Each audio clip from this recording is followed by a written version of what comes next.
Bonjour et bienvenue sur ma chaîne YouTube. Je vais vous présenter aujourd'hui un outil indispensable pour réaliser de jolies cartes. C'est l'outil Stamparatus, ou alors appelé plutôt positionneur de tampons, si on veut être plus français. Cet outil, donc Stampin' Up l'a créé pour placer ces tampons de façon harmonieuse sur ces cartes. Pour faire du scrap. Enfin, voilà, vous allez voir un petit peu l'étendue de ses capacités.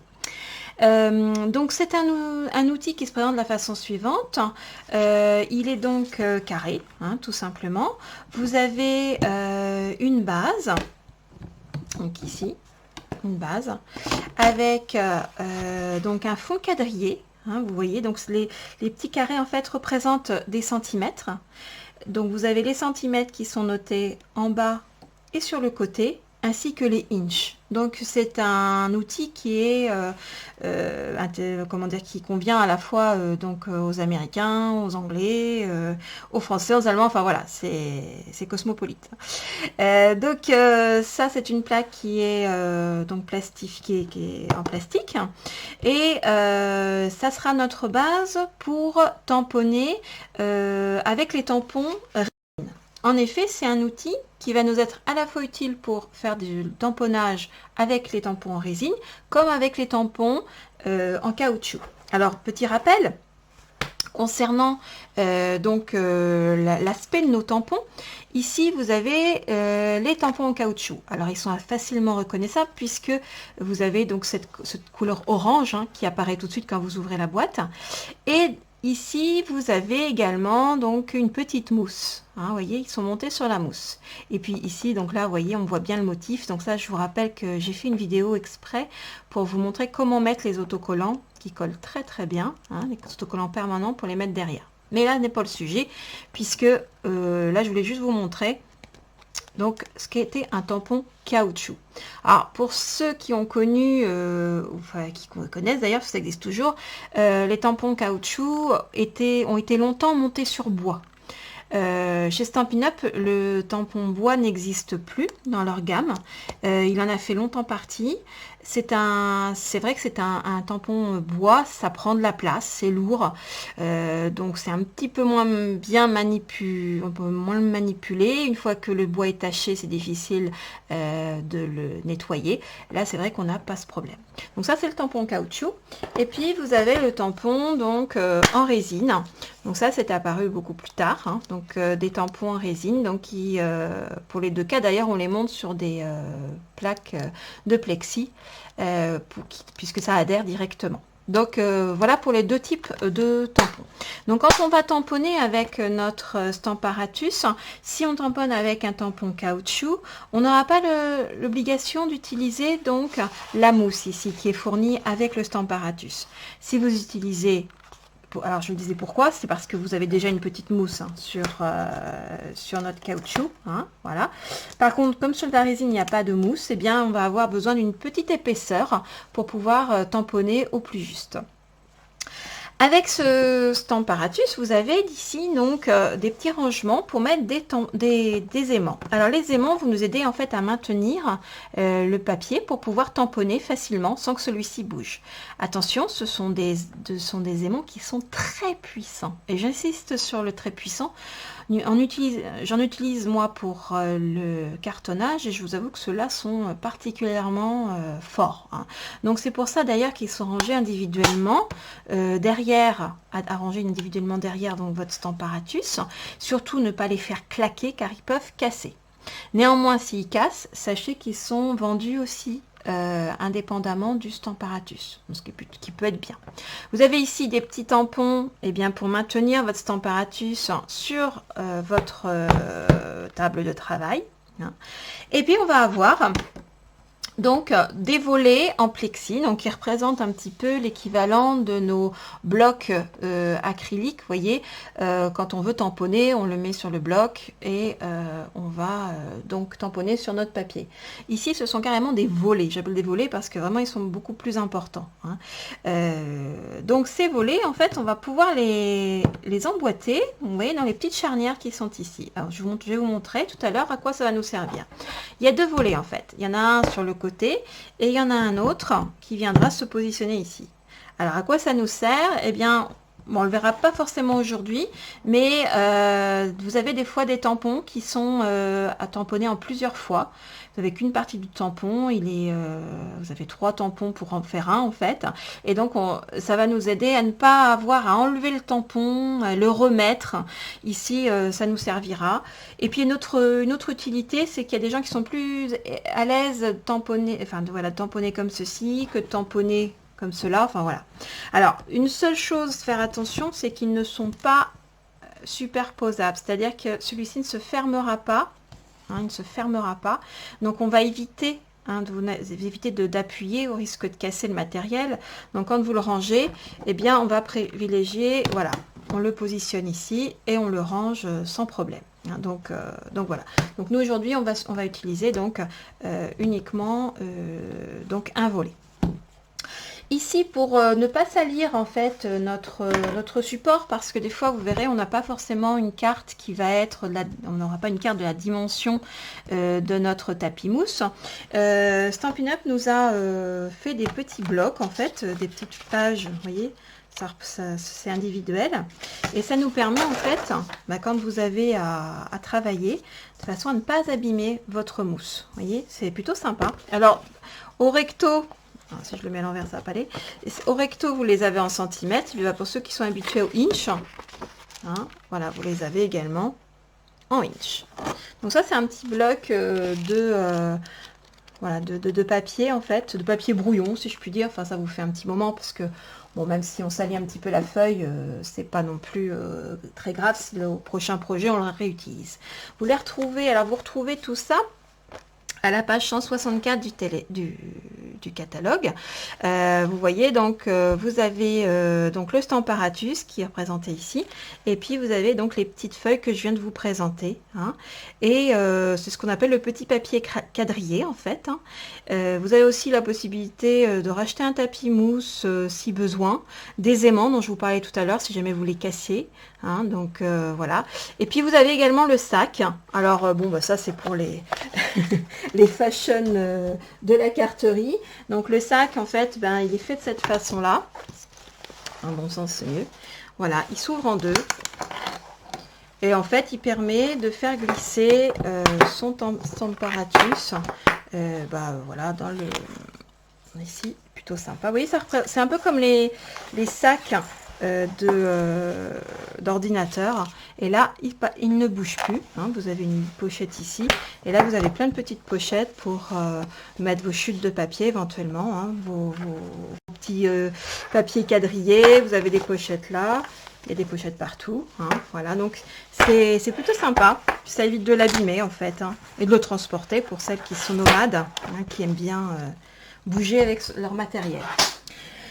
Donc voilà pour la présentation de notre Stamparatus. Alors, quelle va être sa première utilité? Donc aujourd'hui, je voulais vraiment vous montrer les bases en fait de cet outil. Donc comme je vous disais, donc c'est mon brouillon, je viens de le positionner ici. Je vais utiliser un tampon mousse, donc je ne suis pas obligée d'utiliser le tapis. Si vous l'utilisez, ça n'a pas de gravité en soi. Donc comme j'ai déjà un tampon mousse, donc je vais prendre mes aimants tout à l'heure. Alors, soit vous utilisez les deux, soit vous n'en utilisez qu'un. Donc, je les ai enlevés derrière. Et puis, on va venir donc les positionner. Alors, vous remarquez que j'ai mis un petit masking tape ici.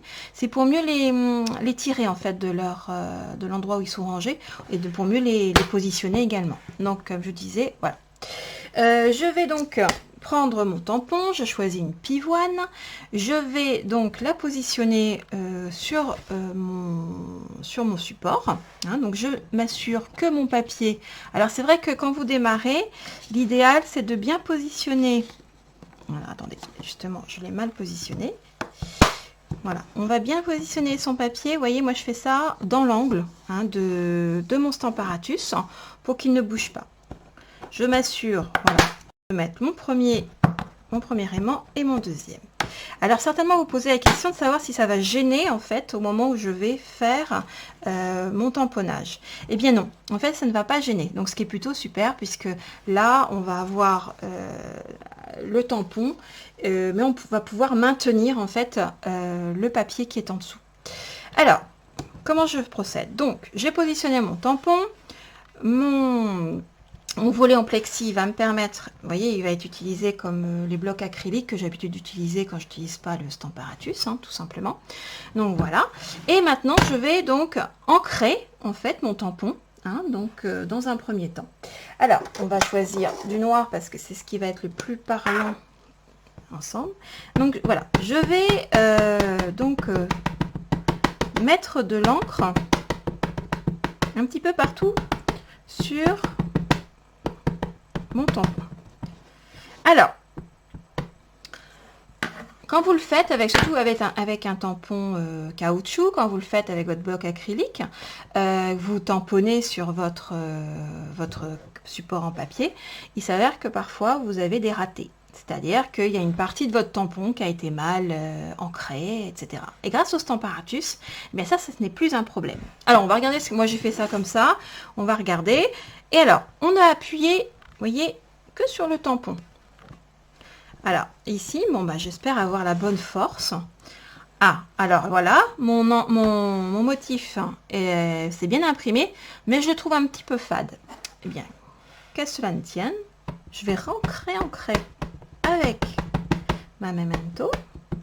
Ah, vous voyez, j'insiste un petit peu plus. Alors, vous voyez, au milieu, je trouve qu'il n'y en a pas assez. Voilà. Et je vais alors, vous voyez, il s'en va, mais c'est pas grave, puisque de toute façon, j'ai positionné ma base. Mon volet, lui, va toujours bien se repositionner. Et je viens appuyer. Voilà. Et vous voyez, j'ai quelque chose de plus intense. Donc, voilà la première utilité. C'est que là, on ne se pose pas la question. La base du papier étant bien calée, notre tampon étant bien accroché au volet en plexi, vous pouvez y aller plusieurs fois, ça fonctionnera impeccable. Alors, en imaginant que je veuille faire ça plusieurs fois, vous avez une série de cartes de vœux à réaliser, eh bien c'est possible. Il vous suffit simplement d'enlever votre support, ici, votre support papier, de remettre un papier, voilà, vierge, et on redémarre. Donc c'est vrai qu'on peut faire cet exercice plusieurs fois. Ce sera toujours positionné au même endroit sur votre papier. Et vous pouvez réaliser comme ça des tas de cartes. Par exemple, pour le moment des vœux, hein, si vous souhaitez envoyer vos vœux et que vous voulez faire la même carte pour tout le monde, ça va vous faire gagner du temps. Alors, pour nettoyer, alors là, en l'occurrence, on n'a pas l'intention de réutiliser le tampon, on peut l'enlever. Voilà, vous le mettez sur votre tapis de nettoyage. Ou alors, on va pouvoir utiliser la chamois synthétique. Alors, l'avantage de la chamois synthétique, c'est que en fait, elle est imbibée d'eau. Elle va avoir, vous voyez, la mienne a bien été utilisée. Alors, donc l'encre va rester sur ma chamois. Mais par contre, elle ne va, vous voyez, elle ne déteint pas. Elle reste colorée, mais par contre, elle ne déteint pas. Donc, ce qui va me permettre, si vous voulez, je les passe sous l'eau, en fait. Hein. On peut même la conserver humide dans une boîte comme celle-ci, en fait, puisqu'elles se vendent aussi seules, hein, sans les tampons. Et puis, on vient nettoyer, voilà, notre tampon directement. Ça peut être utilisé aussi avec les autres, quand vous faites du tamponnage, hein, sans problème. Voilà, et là, mon tampon, il est nickel, et je vais pouvoir, donc, le mettre dans sa boîte. Donc voilà, donc là c'est la première réalisation, donc le positionneur de tampon. Donc voilà, là c'est impeccable. Alors dans un deuxième temps, je vais vous montrer qu'en fait, l'avantage de ce système, c'est qu'on va pouvoir utiliser plusieurs tampons en même temps. Alors ici, je vais utiliser des tampons acryliques. Donc de ce fait, je fais attention. Voilà. Je viens mettre mon petit tapis. Voilà.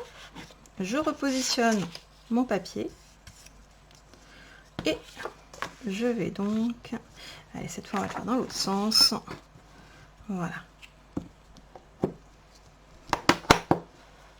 Alors, là, je vais faire plusieurs tampons. Je vais choisir des cercles. Là aussi, on va gagner un peu de temps.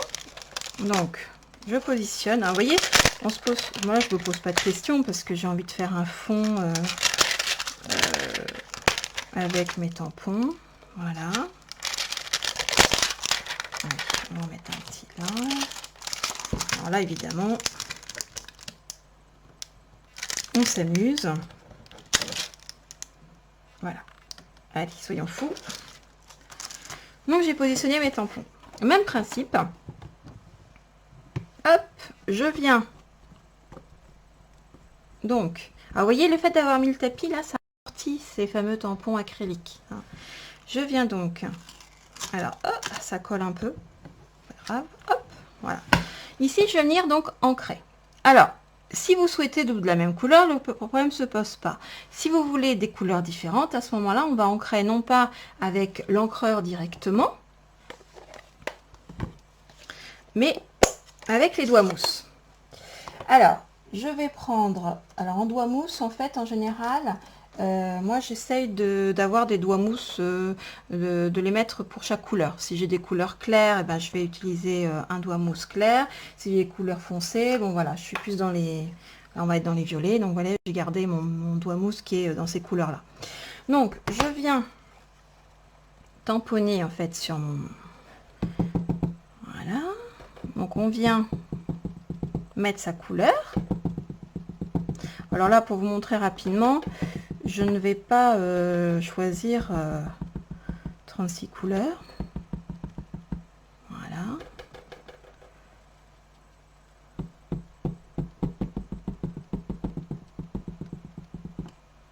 Même principe, hein, si, quand je vais tamponner, si jamais j'ai pas été assez intense au niveau de mes couleurs, je vais en choisir d'autres. Un petit jaune safran. Voilà. Donc avec un autre doigt mousse. Voilà. Et puis pour le dernier, je vais le faire en gris, tiens.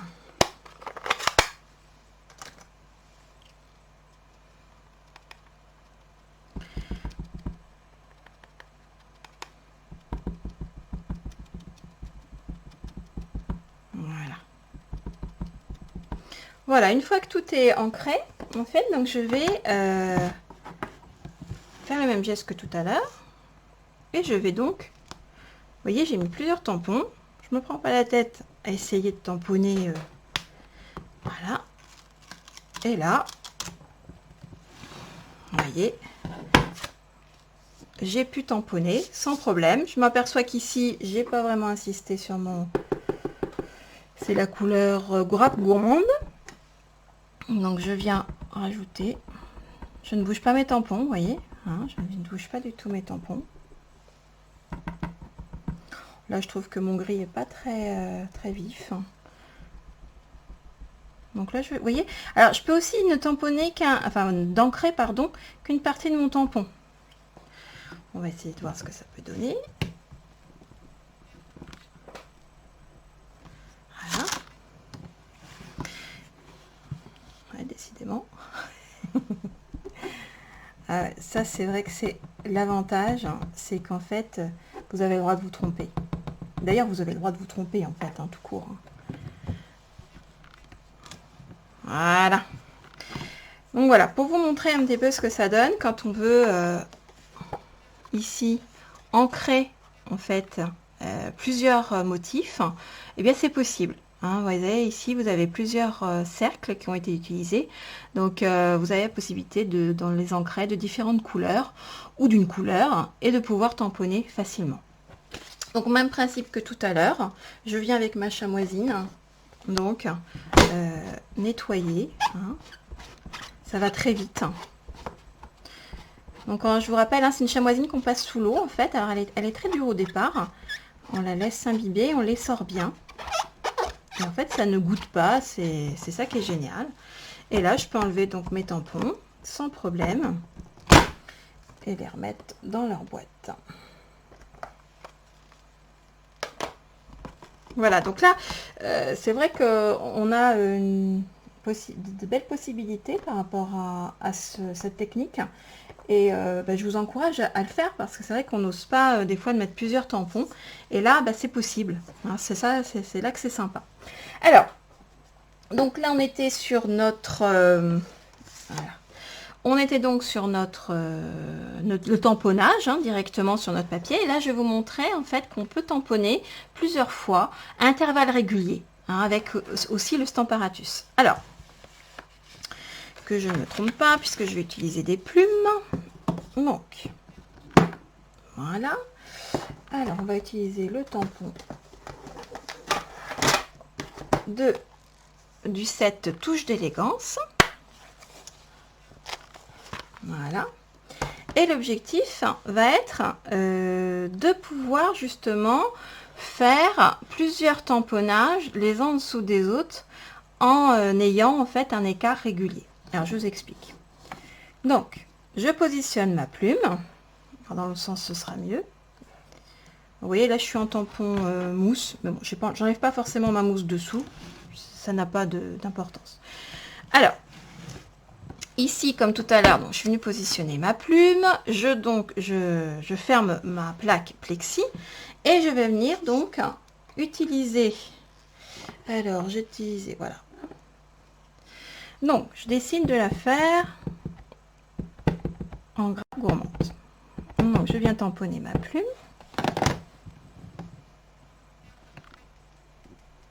Voilà, j'appuie. Voilà. Je déplace ma plaque. Alors, vous voyez, j'étais vraiment en haut, ici, de ma charnière, hein, normale. Hein. Je viens la déplacer et je la déplace d'un cran. Alors, je pourrais, pour faire un effet, ne pas réancrer mon tampon. Et simplement, vous voyez, venir tamponner. Ça peut être un effet très sympa. C'est-à-dire, je ne souhaite pas que réancrer, je veux simplement que ma plume soit un petit peu plus légère au niveau couleur, et c'est possible.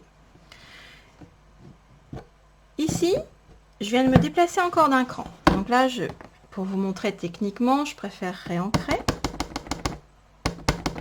Donc même principe. Donc là, on vient. Alors vous remarquez que ce n'est vraiment pas compliqué. Là, j'ai déjà fait 3 plumes.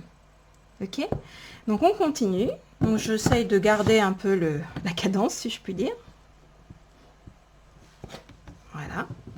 Et je finirai par une plume plus foncée.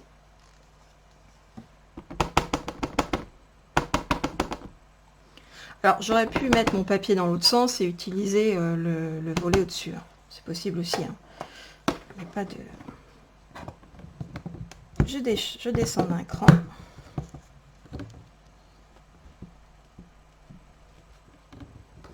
Et voilà. Et là, vous avez un début de carte plutôt sympathique. Bon, là, j'en ai fait 5 pour vous montrer cette possibilité que j'adore parce que là, essayer de mettre des plumes les unes à côté des autres de façon régulière et droite, c'est du vécu. Moi, personnellement, j'y arrive pas. Hein. On a beau essayer de mettre une règle, enfin voilà, c'est rien d'évident. Mais là, vous voyez, j'ai quelque chose de tout simple de réaliser. Alors voilà, on peut se contenter de faire comment on va dire, une carte avec juste des plumes. Et puis, voilà, une fois que c'est fait, on va retourner la carte, parce que je suis droitière et que c'est plus facile pour moi. Voilà. Et puis simplement, venir mettre un petit message au centre et en noir. Alors, un petit message, ben voilà.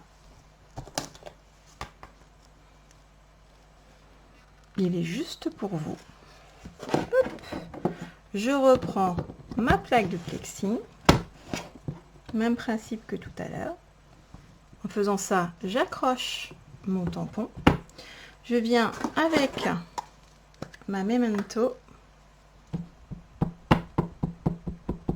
ancrée. On vient fermer. Et voilà. Si je veux que ce soit un petit peu plus noir, vous voyez, je n'ai rien bougé. Je reviens avec ma Memento, je remets de l'encre.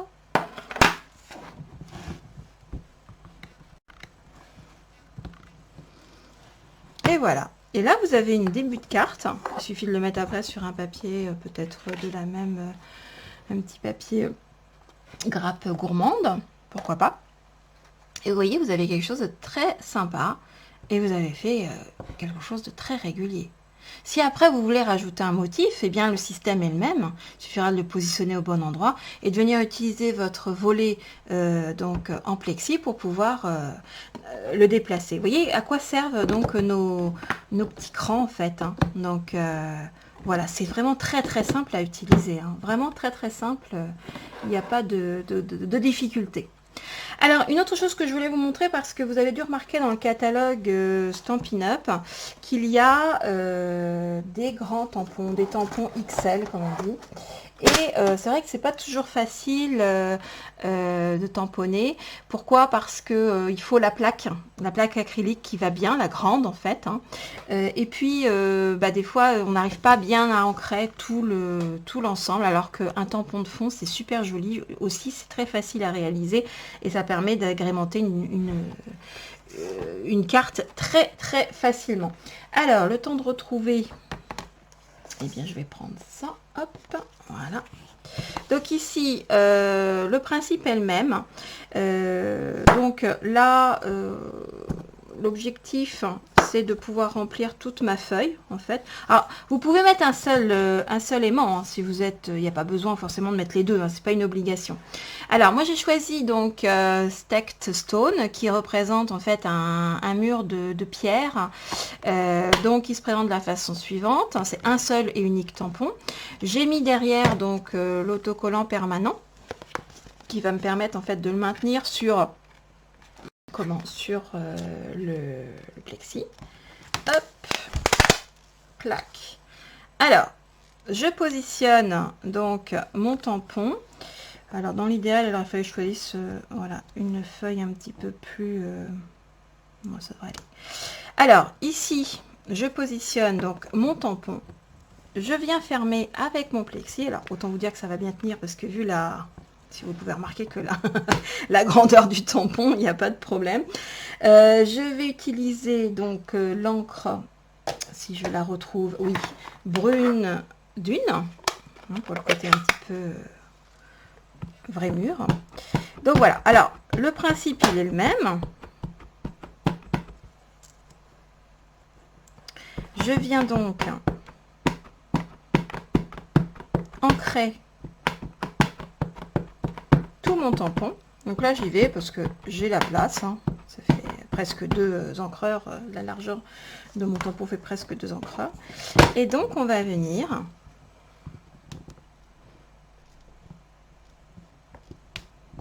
alors vous voyez, j'appuie, vous remarquez que j'appuie jamais là en fait parce que c'est là que je veux que ça tamponne, hein. Voilà. Et voilà. Alors là, j'ai encore un endroit où j'ai pas, vous voyez, j'ai pas bien ancré. Donc, je viens rajouter, c'est possible, puisque comme je vous le disais tout à l'heure, et puis on n'est pas obligé de rancrer partout. On peut s'amuser justement à avoir une base un peu plus claire et puis de venir soit avec une autre couleur, soit avec la même ancrée. Donc là, je vais insister un petit peu plus à l'endroit où je trouve qu'il y en a moins. Et voilà. Et vous remarquez que mon papier, là, derrière, il est quand même intéressant. Hein. Ça me fait un brouillon et ça évite d'abîmer ma mousse. Donc, vous voyez, ici, donc j'ai fait mon mur. Hein. Alors, il me restera à recouper ici. Hein, voilà, pour enlever le bord blanc.